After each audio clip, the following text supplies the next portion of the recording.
$1.4 trillion. That is how much developing nations paid in 2023.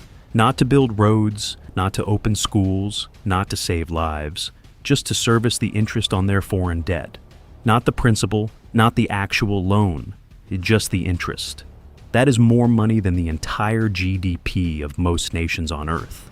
Money that could have vaccinated every child on the African continent, rebuilt every hospital destroyed by war, educated an entire generation. Gone, wired into gleaming offices in Washington, London, Paris. And here is the number that will truly disturb you. For every single dollar of aid sent to the developing world, $14 flows back out through underpriced exports, overcharged imports, profits extracted by foreign investors. Over 60 years, $62 trillion was drained from poor nations into the banks and firms of the first world. And at the center of this machine sits one institution, the International Monetary Fund, the IMF. We were told it existed to save nations in crisis. The evidence tells a very different story. Today, the developing world carries $31 trillion in debt. Yes, that is comparable to the United States' $38 trillion national debt. But here is the crucial difference. The United States can print its own currency. It can negotiate. It can delay. It can restructure. Developing nations cannot. They are locked into agreements written by institutions they do not control, in currencies they do not print, under conditions they did not design. Nearly 60% of low-income countries are today in what economists call debt distress, meaning they are struggling right now to meet their debt obligations. Meaning governments are choosing between paying foreign creditors and paying for the education of their own children. And most of the time, the creditors win. The IMF has nearly 190 member nations, but inside its boardroom, the numbers tell the real story. The United States holds a veto over every single major decision. The entire global North, 9 times more voting power than the global South combined. A global institution, run like a private club. To understand how we got here, we need to go back, all the way back to where the trap was first designed. July 1944, Bretton Woods, New Hampshire. The Second World War is not yet over, but already the world's most powerful economists are gathering to design what comes after. 44 nations. One mission: build a financial system that prevents another Great Depression, another global collapse. Out of that conference, 2 institutions were born: the World Bank and the International Monetary Fund. The architect behind the IMF was a man named Harry Dexter White. White's origin story is remarkable. Born into a poor immigrant Jewish family, he understood financial struggle personally, viscerally.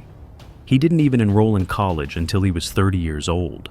But his economic brilliance was so sharp that it carried him all the way to Harvard, and then into the US Treasury, where he became one of the most powerful economists on the planet.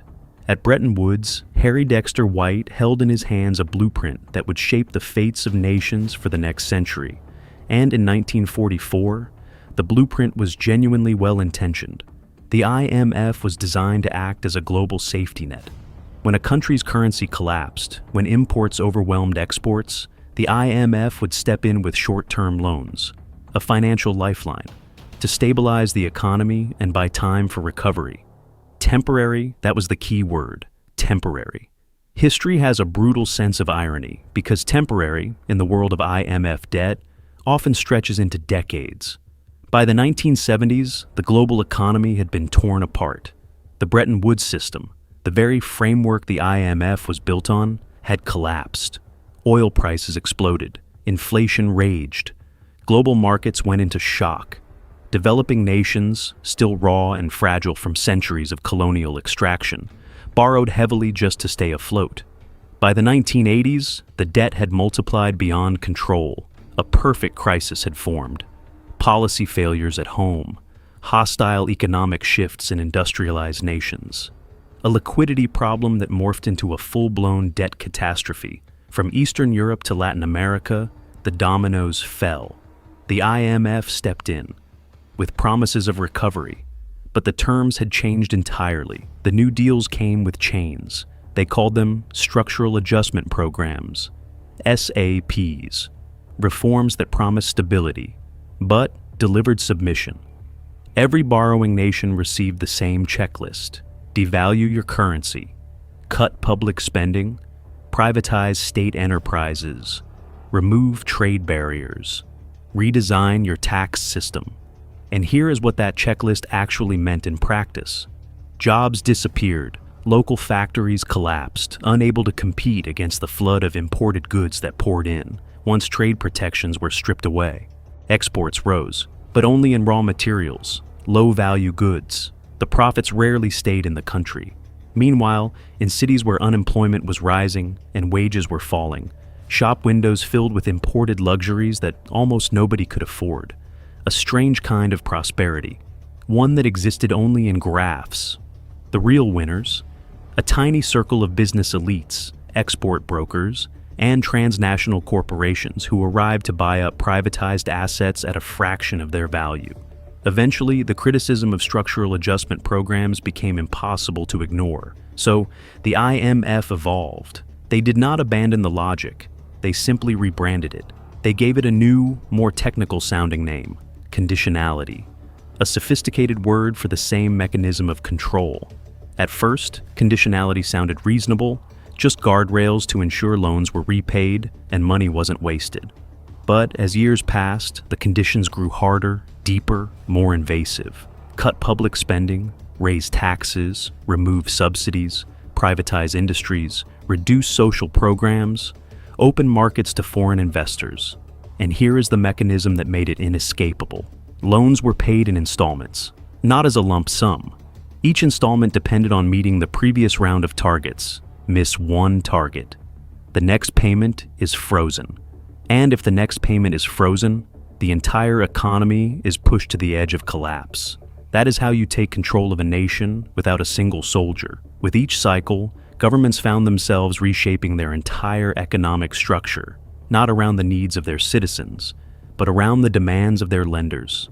Tax systems, pensions, social security, healthcare budgets, all redesigned to serve repayment.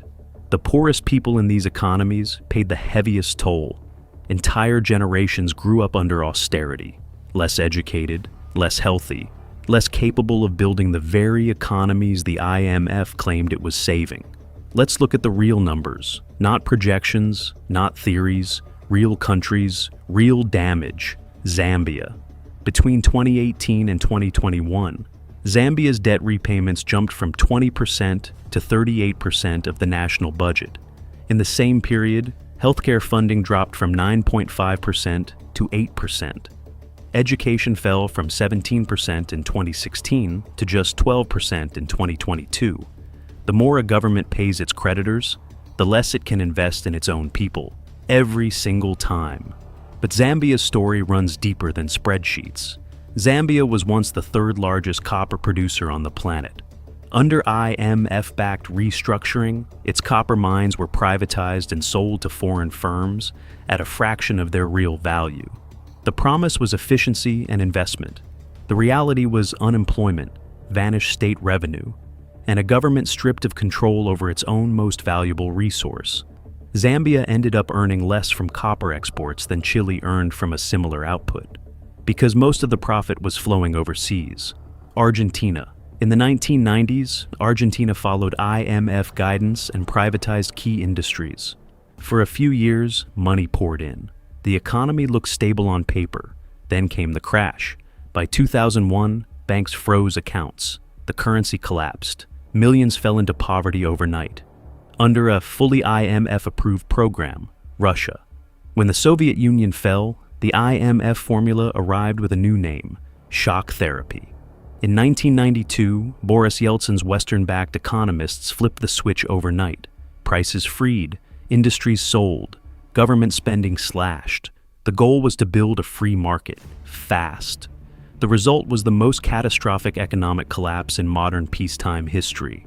A superpower reduced to survival mode in months. Prices exploded, salaries froze, life savings vanished. Shelves filled with imported goods nobody could buy. Poverty skyrocketed, crime followed, life expectancy dropped, and as the economy burned, a handful of men bought oil, gas, steel, and banks for pennies on the ruble. That is how oligarchs are made, not through brilliance, through the ruins of a broken system. Nowhere has the story been more brutal than in Africa. From 1979 to 1992, 13 years of IMF-driven reforms, the entire continent's GDP grew by less than 1%. 13 years, nearly nothing. Investment collapsed, factories shut down. Africa once supplied more than a fifth of the developing world's agricultural exports. By 1990, that had dropped to 8%.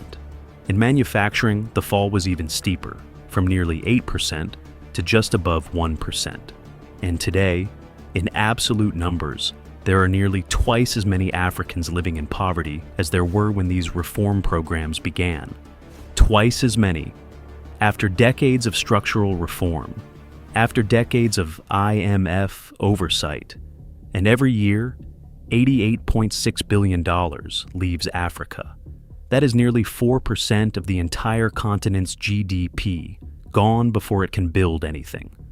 Gone as illicit capital flight, as profit repatriation, as tax exemptions for foreign corporations. The continent opens its doors, its minerals, its ports, its energy, its land, and the wealth flows out.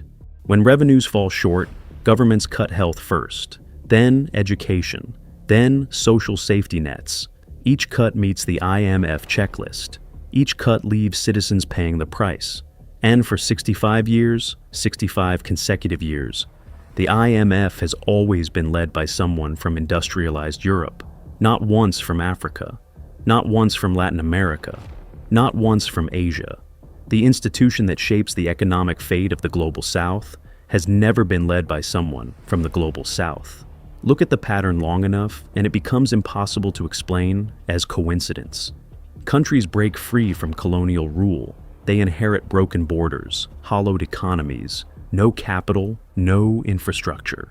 They borrow to survive. The loans come with conditions. The conditions reshape their economies away from public need and toward creditor satisfaction. Growth stalls, debt grows, more loans are needed, more conditions attached. The exit door is never quite visible. This is what the UN calls a debt trap. Once a country enters IMF oversight, it rarely fully leaves. The IMF has evolved from offering emergency loans, to managing currencies, to dictating trade policy, to rewriting banking laws, to advising on tax systems, to reshaping pension structures. This is what economists call mission creep. The scope of control quietly, steadily expanded, and with every expansion, the sovereignty of borrowing nations quietly, steadily shrank. Colonization never truly ended. It just changed its instruments. Armies became loan agreements. Governors became structural adjustment conditions. Extraction became capital flight. The mechanism is different. The direction of wealth, the same. Now, the IMF would tell you it has changed, that it has reformed, that it listens better. That conditionality is softer now. And perhaps some of that is true. But the structure has not changed. The voting weights have not changed. The leadership pattern has not changed. The flow of wealth has not changed. $88.6 billion still leaves Africa every year. 60% of low-income countries are still in debt distress. Governments are still cutting healthcare to meet IMF fiscal targets. So, the question, the honest, uncomfortable question, is this. When the IMF speaks of stability and reform, is it saving economies, or is it protecting the interests of those who already rule them? History rarely gives us clean answers, but it gives us patterns. And the pattern here, across 6 decades, across 6 continents, is consistent enough that ignoring it requires willful blindness. The world's poorest nations are not poor because of bad luck. They are not poor because they are incapable. They are poor because the system that was built to help them was also designed, structurally, historically, to serve someone else. $1.4 trillion. This year. Next year, more. The year after, more still. Not because the world's poorest nations are reckless, but because the system compounds. Interest builds on interest. Condition follows condition. The debt machine does not break down. It is working exactly as it was designed. Follow the money. It will always tell you the truth. If you have made it to the very end of this video, you already understand something that most people never look closely enough to see. Drop a globe emoji in the comments. I want to know exactly how many of you made it here. And if this raised questions you want answered, if you want to go deeper into how wealth really moves through the world, subscribe. Because the IMF is just one piece of this story. Next, we follow the money somewhere even the textbooks don't talk about. You will not want to miss it.